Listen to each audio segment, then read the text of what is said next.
इस सृष्टि में दो ही लोगों का जन्म होता है, एक पुत्र का और एक पुत्री का। लेकिन जब पुत्र जन्म होता है तो व्यक्ति बड़ी बधाइयां गाता है, बड़ी प्रसन्नता करता है,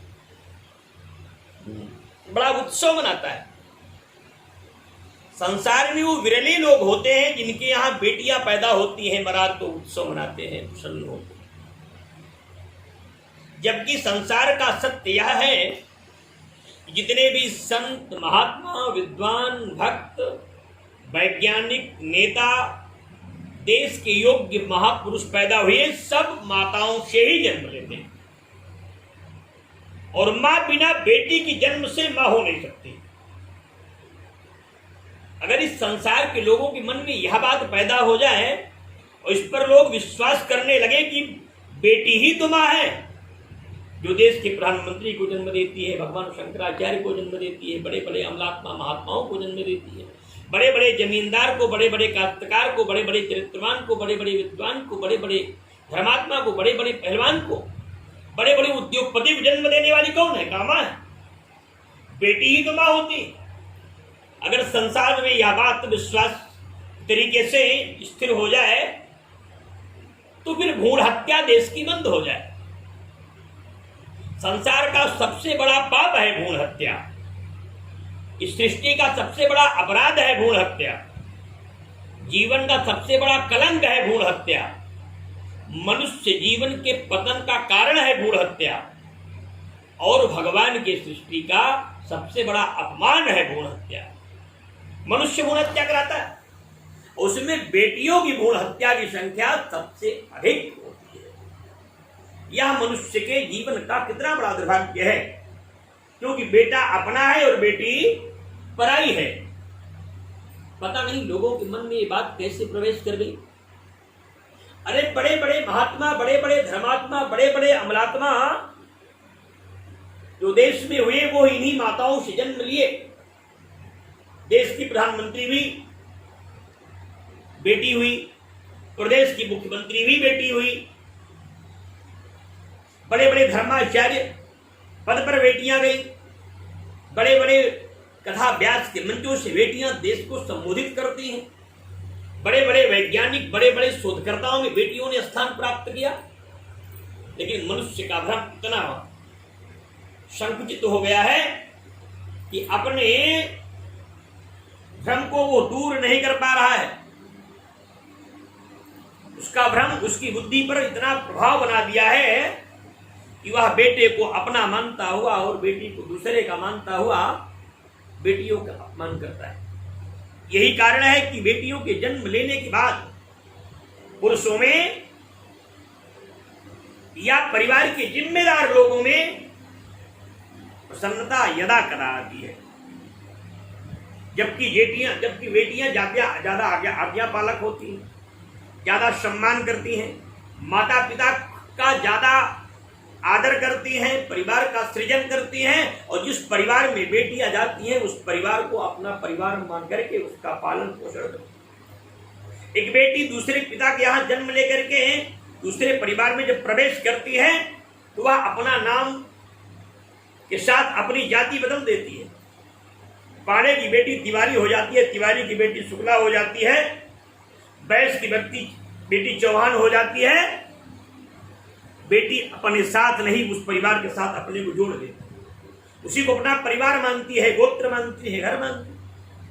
उसके बाद भी समाज की बेटियों के साथ अन्याय बंद नहीं होता। कहीं भ्रूण हत्या सुनने को मिलती है, कहीं दहेज हत्या सुनने को मिलती है, कहीं समाज में शोषण सुनने को मिलता है, कहीं प्रतिशोध की भावनाएं मिलती हैं, कहीं चाहे वो शिक्षा जगत में हो, चाहे व्यवहारिक जगत में हो, चाहे सामाजिक जगत में हो।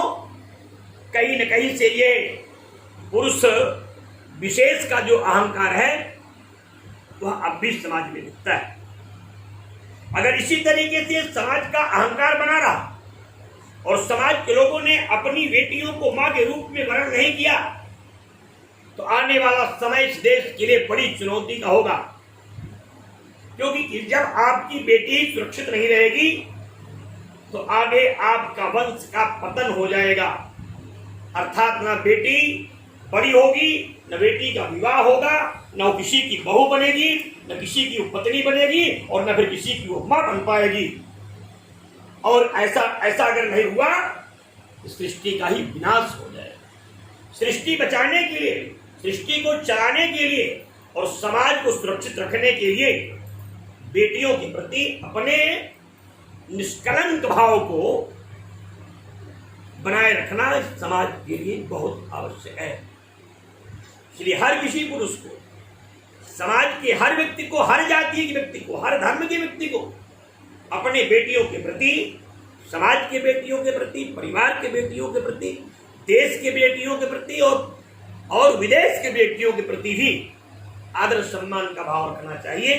तभी तो आपकी मन स्थिति पवित्र है या समाज चिंतन करेगा, इस पर विश्वास कर सकते हैं। इसलिए आज की स्थिति और परिस्थिति को देखते हुए हर किसी व्यक्ति को हर परिस्थिति में अपने परिवार की, अपने गांव की, अपने पड़ोस की, अपने प्रदेश की, अपने देश की अथवा विदेश में भी रहने वाली बेटियों के प्रति मातृभाव उत्पन्न हो। इसीलिए तो देवी जी के पूजन काल में दुर्गा सप्तमी में एक श्लोक आता है, या देवी सर्वभूतेषु मातृरूपेण संस्थिता, नमस्तस्यै नमस्तस्यै नमस्तस्यै नमो नमः। या देवी सर्वभूतेषु शक्ति रूपेण संस्थिता, नमस्तस्यै नमस्तस्यै नमस्तस्यै नमो नमः। या देवी सर्वभूतेषु कांति रूपेण संस्थिता, नमस्तस्यै नमस्तस्यै नमस्तस्यै नमो नमः। मंत्र कहते हैं, शास्त्र कहते हैं, पुराण कहते हैं, भक्त कहते हैं, भगवंत कहते हैं, गृहस्थ कहते हैं, उपासक कहते हैं, साधक कहते हैं, विद्वान कहते हैं, समाज का जनप्रतिनिधि कहता है, परिवार का शुभचिंतक कहता है, हर जिम्मेदार माता पिता कहता है कि बेटी हमारी पूजनीय है, बेटी आदरणीय है, कन्यादान करना चाहिए, कन्या पूजन करना चाहिए। हर यज्ञ में हर संत महात्मा भी कन्या पूजन करता है, हर विद्वान करता है, हर संत करता है, हर गृहस्थ करता है, जिसकी आस्था भगवान में, देवी में। ऐसी परिस्थिति में बेटियों का आदर करना, बेटियों का सम्मान करना और बेटियों को बचाना सबका नैतिक धर्म है। परमात्मा सबको सब प्रेरणा दे, सबके मन में ये भाव पैदा हो, बेटी माँ है, बेटी देवी है, बेटी का वध नहीं, बेटी का सृजन करना चाहिए। बेटी की जन्म लेने के बाद शोक नहीं महाराज का उत्सव मनाना चाहिए। तभी हमारे देश की, हमारी संस्कृति की, हमारी मर्यादा की और हमारी आस्था की रक्षा हो सकेगी। तो बेटी देवी है, बेटी शक्ति है और बेटी मेरी जीवन की भाग्य विधाता है और मेरे वंश की वृद्धि करता भी बेटी है। यह अगर भाव सबके मन में पैदा हो जाए, हमें लगता है कलयुग में सब कुछ दिखाई पड़ने लगेगा और ये सारा अपराध पूरे देश समाप्त हो जाएगा। बोलिए महाकाल सरकार की जय हो। हाँ।